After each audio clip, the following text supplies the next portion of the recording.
Hello, this is Felix Bassi from the Washington Sports Stand, and recently I saw a video on YouTube by Jaguar Gator that used evidence to disprove Michael Strahan's official NFL sack record.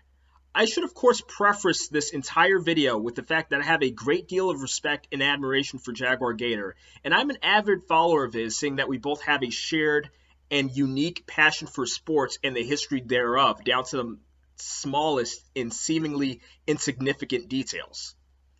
In his video, Jaguar Gator argued that the official NFL sack record should belong solely to TJ Watt, as one sack from Michael Strahan's record-breaking 2001 NFL season should not have counted. Now here's his reasoning. So on a particular play from November 4, 2001, which had a game in which Michael Strahan's New York Giants host their rival Dallas Cowboys.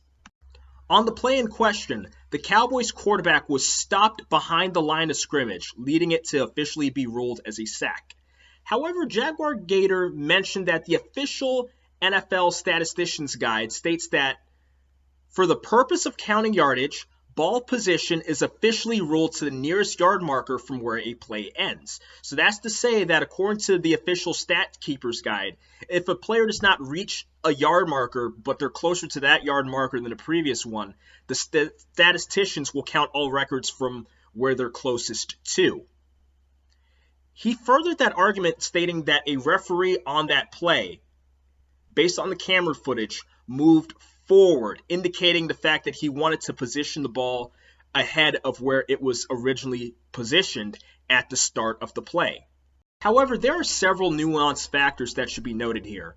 One, the initial ball placement is subject to change, and that's even without an official announcement being made beyond the parameters of where the officiating crew confers. So that's to say that sometimes the yard placement is changed and it's not noted on television, there's no announcement made to the stadium, and sometimes the camera wouldn't even pick it up. So this is something that happens practically, possibly on every single NFL play, or if not the vast majority of them, and it's something that you would not catch happening. So it's all part of the small details of the game. I should take it a step further. The official game log that counts every single play that happened on November 4, 2001 between the Giants and the Cowboys, states that there was no official gain of yardage made, as you can see on screen. Two, we also have to think about what a yard truly is. It's not just something used within the parameters of football, but rather it's a measurement. It's used to determine a distance of 3 feet or 36 inches. So we should note that the NFL does not count its decimals in yardage. It does not count fractions in yardage. So virtually any yardage statistic that you've ever read in NFL history, from NFL history, is estimated. So of course, that's because obviously not every play. As a matter of fact, I would dare to say virtually no play in the NFL's 104-year history happened at a perfect interval of 36 inches and not a single decimal forward or behind. It would make no logical sense. It's almost impossible for that to happen. That being said, the rule that was cited by Jaguar Gator counts only for the ergonomic purposes of making statistic counting and reading easier when you go through the NFL official records. But here's my main point against Jaguar Gator's conclusion.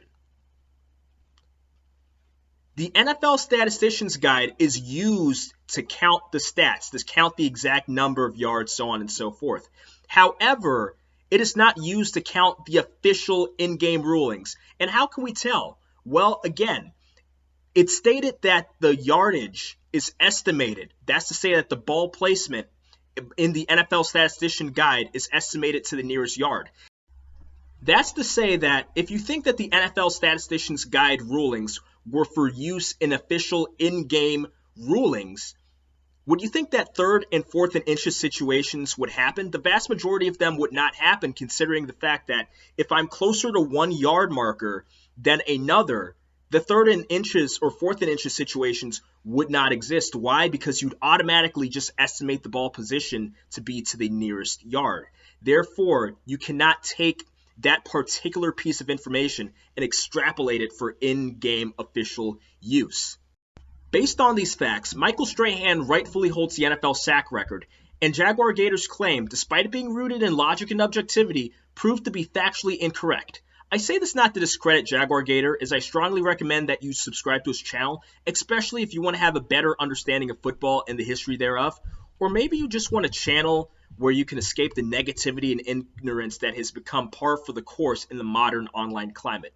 But make no mistake, this was in no way, shape, or form to defend Michael Strahan and the New York Giants. After all, this platform is called the Washington Sports Den for a reason.